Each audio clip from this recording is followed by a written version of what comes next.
ತಾಲೂಕಿನ ತಡವಲಗ ಗ್ರಾಮದ ಶ್ರೀ ಮರಳುಸಿದ್ದೇಶ್ವರ ಜಾತ್ರೆ ನಿಮಿತ್ತವಾಗಿ ಬೃಹತ್ ರಕ್ತದಾನ ಶಿಬಿರ ಹಮ್ಮಿಕೊಳ್ಳಲಾಗಿತ್ತು. ಈ ಕಾರ್ಯಕ್ರಮವನ್ನು ತಡವಲಗ ಸಮುದಾಯದ ಆರೋಗ್ಯ ಕೇಂದ್ರದ ಆಡಳಿತ ವೈದ್ಯಾಧಿಕಾರಿಯಾದ ಡಾಕ್ಟರ್ ಕೆಎಸ್ ಜಾಧವ ಹಾಗೂ ತಡವಲಗ ಗ್ರಾಮ ಪಂಚಾಯಿತಿ ಅಧ್ಯಕ್ಷರಾದ ಸುನಂದಾ ವಾಳಿಕಾರ ಅವರು ಜಂಟಿಯಾಗಿ ಸಸಿಗೆ ನೀರು ಉಣಿಸುವ ಮೂಲಕ ಕಾರ್ಯಕ್ರಮಕ್ಕೆ ಚಾಲನೆ ನೀಡಿದರು.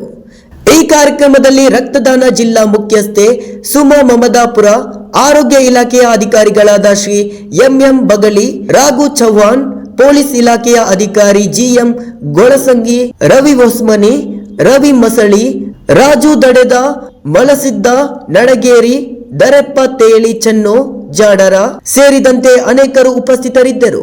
ಸಚಿನ್ ಇಂಡಿ, NKS TV4 ನ್ಯೂಸ್, ವಿಜಯಪುರ. ಈ ಬೇರೆ ರಕ್ತನಿಧಿಕೆ ಅಂದ್ರೆ ಪ್ರೈವೇಟ್ ರಕ್ತನಿಧಿಕೆ ಅಂದ್ರೆ ಕೊಟ್ರೆ ಅವರು ಇಸ್ಕೊಂಡು ರಕ್ತವನ್ನ ಮಾಡ್ತಾರೆ. ಅದರಿಂದ ನಿಮಗೂ ಏನು ಇರೋದಿಲ್ಲ, ನೀವು ಕೊಟ್ಟದಕ್ಕೂ ಅದು ದಾನ ಅಂತ ಕನ್ಸಿಡರ್ ಆಗುದಿಲ್ಲ.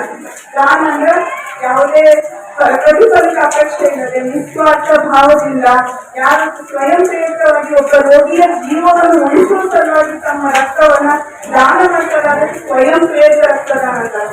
ಮೊದಲೇನಿತ್ತು ರಿಪ್ಲೇಸ್ಮೆಂಟ್ ಡೊನೇಷನ್ ಮತ್ತೆ ಪ್ರೊಫೆಷನಲ್ ಡೊನೇಷನ್ ದುಡ್ಡಿಗಾಗಿ ರಕ್ತವನ್ನ ಮಾಡಿಕೊಡ್ತಾ ಇದ್ರು ಜನ. ಅಂದ್ರೆ ರಕ್ತ ಕೊಟ್ಟು ವಾಪಸ್ ರೊಕ್ಕ ಇಸ್ಕೊಂಡು ಹೋಗ್ತಿದ್ರು.